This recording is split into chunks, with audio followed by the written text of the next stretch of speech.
In the first episode of Hell's Paradise, we witness a tense opening scene where an executioner struggles to behead a white-haired man who smirks as he proclaims that he cannot die despite having murdered countless people.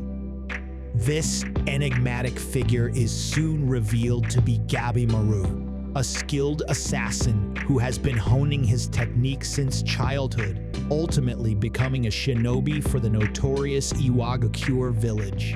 The woman observing the failed execution speculates that Gabimaru must have developed a superhuman body during his arduous training days, as most people would not have survived such an ordeal. Intrigued, she requests Gabimaru to display some of his ninjutsu abilities, but he adamantly refuses.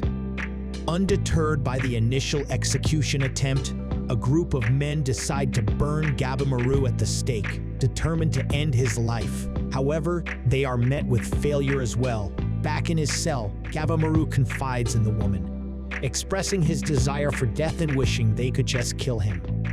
He asks for clothes, but she denies him, stating that she must record information about him for her records. Digging deeper into his past, Gabimaru reveals that his village's chief murdered his parents and that he now kills without purpose. He recounts how the village chief manipulated his comrades into betraying him when he tried to escape, leading to his capture. The men then attempt to execute Gabimaru using bowls, but this method also proves futile. The persistent woman approaches Gabimaru, seeking to understand his motivation for leaving the village. He discloses that he had received his chief's blessing and married his daughter.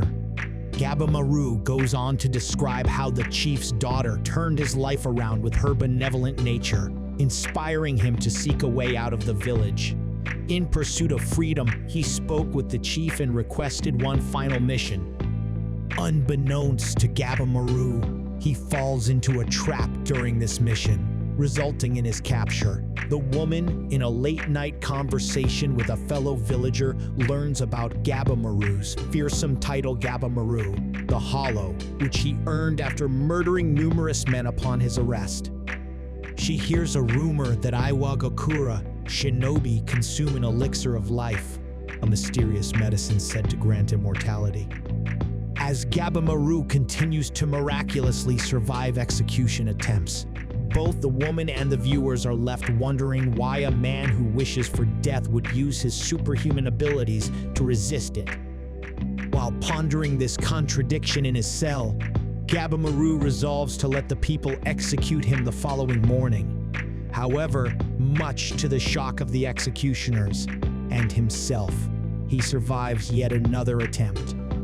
The exasperated executioners eventually bring Gabimaru to the woman's quarters, unveiling her true identity as Yamada Asaemon Sagiri, a proficient executioner and sword tester hailing from Edo.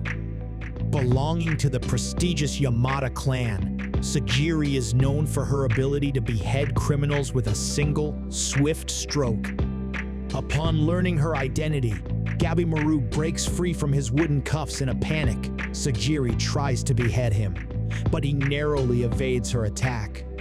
She acknowledges that she has witnessed various reactions from people facing their demise and believes that, contrary to his claims, Gabimaru has a strong attachment to life, likely due to his love for his wife.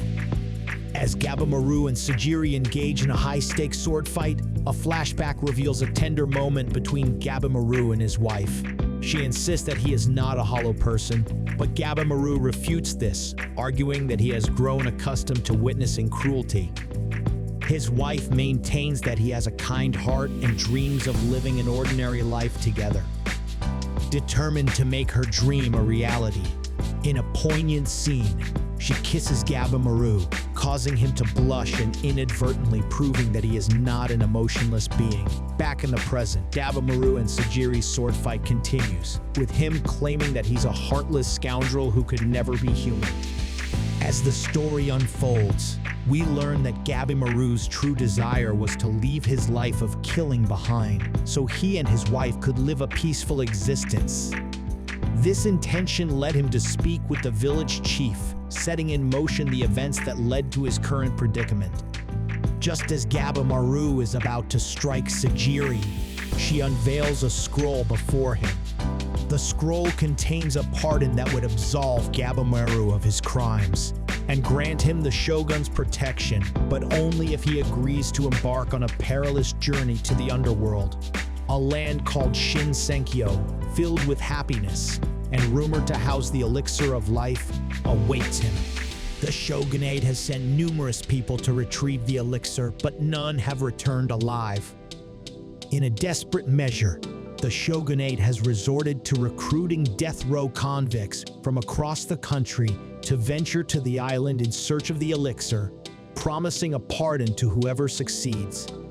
Sagiri confirms that this mission is her assignment and reveals that Gabimaru's wife still lives in Iwagakure. To reunite with her, he must travel to Shinsenkyo and compete against other convicts for the coveted elixir. Upon hearing Sagiri's story, her allies turn against her, believing that she could choose other candidates for the mission. Gabimaru ponders his options and decides to demonstrate his ninjutsu prowess, using his Ninpo ascetic blaze technique to eliminate his opponents. He accepts Sagiri's offer, and she informs him that they must first head to Edo for unspecified reasons. Although Gabimaru questions her motives, he resolves to play along. As the episode concludes, he vows to do whatever it takes to see his wife again.